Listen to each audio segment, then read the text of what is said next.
Well, I have to thank Rev Alvaro for our mustard seeds today, because I picked up mustard seeds this week. And then I also picked up toasted sesame seeds because I really like those. And you can guess which ones I brought to church today. Even though I made sure last night I had the right bottle of seeds in my bag. And so knowing that Rev Alvaro always has a collection of things, he was able to reach in his closet and find these seeds with all the other seeds that he has. And I think that kind of reminds us of life and ministry, right? You know, God nurtures and plants all of these seeds in us, and sometimes we forget that they're there. Sometimes we have to dig to find them. Sometimes we have to ask a friend and say, hey, can you help me out? You've got some seeds. But we each have these little seeds, these tiny, tiny, tiny, tiny seeds of God's divine love in each of us, just waiting to be scattered and sown and planted and just waiting to be nurtured and birthed into something beautiful and powerful, something healing, not just for us, but for everyone who is able to sit under the shade of our branches. You know, I learned a thing about mustard seeds this week, that they spread, and the gardeners out there, correct me if I'm wrong, and I could very well be wrong, but I read that mustard seeds spread under the soil, and they can secretly dominate a garden. And I know that a mustard seed is oftentimes considered a weed, but I love weeds. I love dandelions. I love all these things that people say are invasive and bad, but I think that they are beautiful. So mustard seeds were generally prohibited in most Jewish gardens because of how invasive it was. It could cross-contaminate other seeds that were planted, which would have been in violation of some of their purity laws. Uncontrollable, spreading and growing, and before you know it, it's taken over your garden. Has anyone here had a plant, or maybe your own mustard seeds that did that? Mint, I think, does that too, right? Yes, at least in Texas it did, which I loved. I love mints. You know, I wonder why Jesus used these tiny seeds here, these tiny seeds in this parable, in this series of parables that he was teaching. Many were much longer than the 2 verses that we heard today, but he just throws them out there. What lesson does this seed hold? Which might seem so tiny and so insignificant.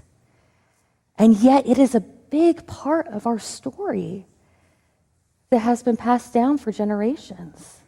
A symbol that has been passed down for generations. Did anyone have one of those little mustard seed necklaces growing up? Anyone? A few folks? Yeah. If mustard seeds spread invasively and uncontrollably, then so do other kinds of seeds. Fear seeds spread through communities like wildfire. Scarcity takes root and chokes out generosity. Hatred fills fertile soil in times of uncertainty. The othering of immigrants and LGBTQ plus folks and people of different races, these toxic seeds also scatter in the wind and take hold in human hearts. Climate change denial spreads, environmental destruction spreads, the abandonment of the vulnerable spreads. So in a world where both life-giving and destructive seeds spread rapidly, which are we choosing to plant and to scatter and to share? Which are we choosing to let take root in us? I think about all of the seeds that have been planted here at CCSM over the years. Our church was founded in the middle of a national crisis, in the Civil War, when seeds of division and hatred were spreading across our country. And yet land was purchased for $5. But it took 5 years to raise enough money for a little wooden building. But they had faith and they trusted what was happening with that seed under the soil. And then in November of 1929, just as the stock market crashed and seeds of despair and scarcity were taking root everywhere, understandably so, the congregation made the decision, the wild, surprising decision, to begin a capital campaign. Right? Surprising, that's one word. Seeds that were planted in this time of scarcity, real scarcity, watered with faith and nurtured by the divine, that grew into something that has sheltered generations.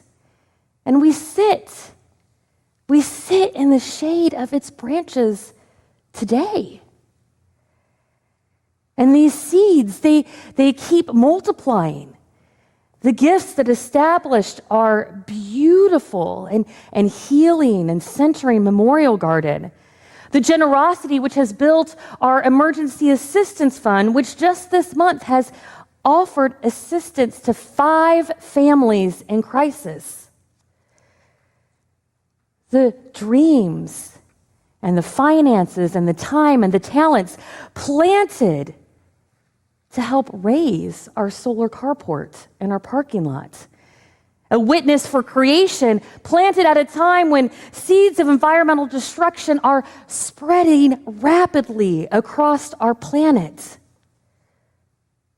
All of this began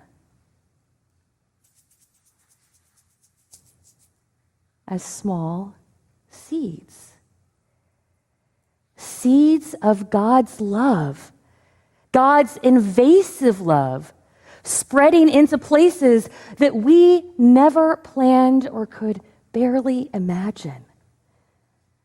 Places where some people had dreams, though. And what's really tough, especially if you're in the ministry, is we don't always get to see these seeds grow, right? We don't get to see what's happening under the soil. That's what it's like most of the time. And it can be really frustrating, right? Anyone ever get frustrated with waiting to see their seeds sprout? Okay, good. I'm glad I'm not the only one. But the thing is that God is always at work, even when we don't see it. The Spirit is always living and moving and breathing among us, even when we don't see it. Like that dandelion fluff that you blow and those seeds scatter as a little kid. They scatter, they travel, they land where we don't expect it and grow in ways we can't imagine. That's how God's love works. That's how God's peace works. That's how our own generosity works. Today, on this Sunday, we acknowledge, on this day of climate action, that our seeds, the seeds that we scatter and how we plant them and share them, It matters now more than ever, doesn't it? And not just with climate change. The seeds of God's divine love need to be shared. The seeds of that spark of compassion and peace within each of us need space to grow and to bloom. So I ask, will we scatter seeds for all of creation? Will we plant seeds of welcome for the climate refugees or any refugees who will increasingly need safe sanctuary? Or will we let the seeds of xenophobia take root? The mustard seed reminds us that small actions spread in ways that we can't control or predict. We've heard of some of those ways today with the carport and the emergency assistance fund. We see it happening every Monday through Friday when meals are being shared in Kloss Hall, spreading seeds of dignity and welcome. We see it with that emergency fund, planting seeds of solidarity and compassion and saying that you are not alone. And hear this. Sharing our resources, our financial resources, the resources of our time, the resources of our talents, our skills, the resources of our dreams. Your dreams are also a resource. It's not about the size of those seeds. It's about our willingness to plant it and scatter it and share it. It's about letting that seed grow in us and trusting God with the growth.